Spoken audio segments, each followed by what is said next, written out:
जमाने में एक आना मजदूरी थी, किसी को 4 पैसे देते, किसी को 5 पैसे देते। लोग पूछते हजरत हमने कुछ किया तो है नहीं, मजदूरी किस बात।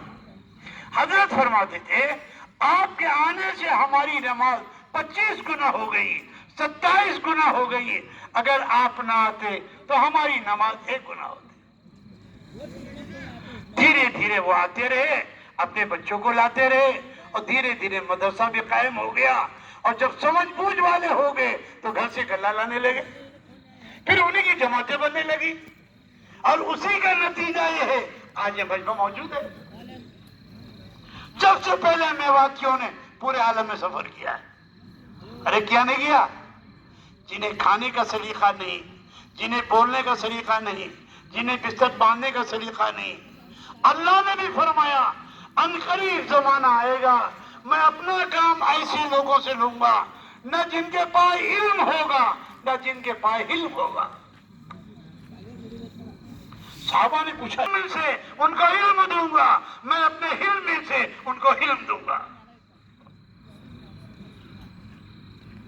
अल्लाह जिससे काम ले कौन रोक सकते? जब जिब्रील तशरीफ लाते थे और कुरान पढ़ के सुनाते थे तो आप याद करने में जल्दी करते थे, तो अल्लाह ने आयत उतार दी ला तुहर्रिक बिही लिसानका लिताजल बिही। नबी जी आप जल्दी न करें, इन्ना अलैना जमअहु व कुराना, मेरे दिन में उसका जमा करना है। फैदा जब वो कुरान पढ़े फत्तबि कुराना, आप आहिस्ता आहिस्ता पढ़े। नबी उम्मी से अल्लाह ने पूरा काम लिया नहीं किया। अरे बोलो, जो एक लफ्ज़ लिखना पढ़ना नहीं जानता, हमारे कारी सिद्दीक साहब रहमतुल्लाह अलैह, अल्लाह उनकी कब्र को नूर से मुनव्वर फरमाए, कहा करते थे लक़ब उम्मी है लेकिन इल्म का दरिया बहाते हैं। लक़ब उम्मी है लेकिन इल्म का, उनसे बड़ा कोई आलिम नहीं। अल्लाह के बाद सबसे बड़ा मकाम उन्हीं का है। अल्लाह के बाद तो अल्लाह ने इरादा किया आप लोगों से काम लेने का, तो अगर आप ये तय कर लो कि इंशाअल्लाह हमें अपनी अपनी बस्तियों में, अपने अपने महलों में, अपने अपने गांव में कहीं टकराना नहीं है, जहां गुंजाइश होगी वहां काम शुरू करना है। तुमसे तो इंशाअल्लाह भी नहीं निकल रहा है। इंशाअल्लाह नहीं, इतने ढीले आदमी कर्नाटक वाले हैं, इनसे इंशाअल्लाह भी नहीं निकल रहा। अरे करोगे ना इंशाअल्लाह? इंशाअल्लाह। अब अगर इतने लोग रोजाना मशवरा करने लगे, रोजाना तालीम में पढ़ने लगे, रोजाना मुलाकात करने लगे और एक आदमी रोजाना पढ़े तो बताओ महीने में 30 हो जाएंगे नहीं होंगे? अरे बोलो, अरे मुंह से बोलो ना, ये यूं बोलते यूं अजीब आदमी। फिर जाओ अपने दोस्त के पास, अपने जानने वाले के पास, अपने पहचानने वाले के पास जो आपकी बात मानता है। हुजूर भी गए तो सिद्दीक अकबर के पास, इनकी पुरानी दोस्ती थी।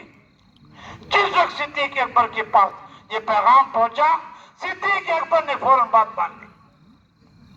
मेराज का वाकया पेश आया, सबसे पहले हुजूर ने आकर अबू जहल को सुनाया जो सच आपके खिलाफ।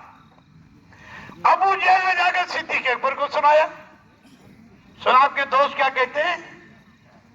मैं घर से निकला बैतुल मक़दिस तक और बैतुल मक़दिस से 7 आसमानों की सैर की, सारी जन्नतों की सैर की और सिदरतुल मुंतहा तक पहुंच गया और आगे भी पहुंच गया और अल्लाह से मुलाकात भी हो गई। और इतनी देर में सफर हुआ कि गया तो बिस्तर गर्म था और कुंडी हिल रही थी, वो कुंडी हिलती रही। तो सिद्दीक अकबर ये बात किसने कही है? कहा आपके दोस्त ने कही है। कहा अगर उन्होंने कही तो सब सही। उन्होंने दिमाग नहीं चलाया, उन्होंने कहा तो सब सही। उन्होंने दूसरा सवाल किया कि शाम के इलाके में मक्के वालों का काफिला ऊंटों को गया हुआ है, तिजारत के लिए गया है। अल्लाह ने सारा मंजर आपके सामने कर दिया। इतने ऊंट हैं, इतने रंग हैं, इतने सामान हैं, इस पे ये लदा हुआ है, इस पे ये लदा हुआ है, इस पे ये लदा हुआ है, लेकिन जिसके मुकद्दर में हिदायत नहीं उसे कौन हिदायत दे सकता है? اسباب سارے ہدایت کے ان کے سامنے آ گئے، لیکن ہدایت اللہ کے ہاتھ میں۔ اللہ جسے چاہیں گے ہدایت ملے گی، اور جسے نہیں چاہیں گے۔ جب ابو طالب کا انتقال ہو گیا، مارے غم کے حضور بیٹھ گئے، پوچھ ہوا آپ پر، جبریل تشریف لے آئے، اللہ کا سلام عرض کیا اور قرآن کی آیت سنا دی، نبی جی انک لا تہدی من احببت، آپ جسے چاہیں ہدایت مل جائے، ایسا نہیں ہوگا، ولکن اللہ یہدی من یشاء۔ لیکن ہمارا کام کیا ہے؟ نہ کسی شکایت کریں، نہ کسی کی غیبت کریں، نہ کسی کی برائی کریں، نہ کسی کی برائی سنیں، اپنے کام سے کام، اور سب کے لیے خیر خواہ بنے رہے۔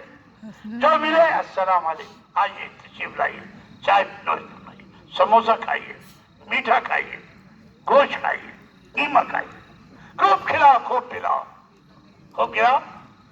یہ مت سمجھے وہ ہمارا دشمن ہے، وہ ایک حال میں مبتلا ہے، اور حال موقع کا جو آیا ہے کسی جرم کی وجہ سے آیا ہے، کسی غلطی کی وجہ سے آیا ہے، کسی نافرمانی کی وجہ سے آیا ہے۔